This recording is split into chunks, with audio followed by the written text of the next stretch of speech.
What are your thoughts on S.E.A? I think when you look at the education system, we can all agree that the education system isn't functioning in the way that we would like it to function. In terms of the S.E.A, we've seen students leave primary school, enter secondary school, and after secondary school, they basically don't know how to function in the working world.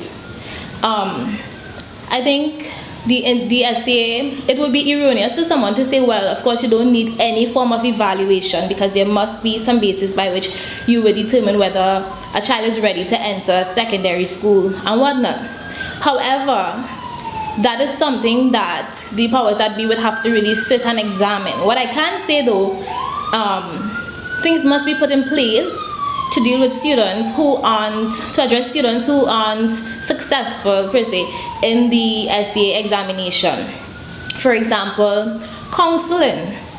And whatever measures that are put in place, it must in fact be one that would not further stigmatize such students. Because again, the assessment, the final assessment being that final day of examination, there are a lot of factors that influence that. Exam jitters. It doesn't mean to say, well, a student isn't informed or educated enough to go into secondary school, but there must be some measure by which we can do that effectively.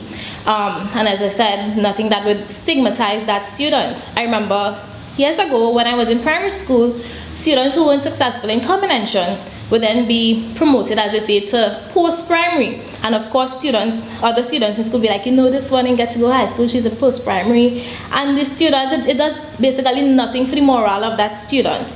That in its sense is something that we need to look at when we're examining the S.E.A and whatnot.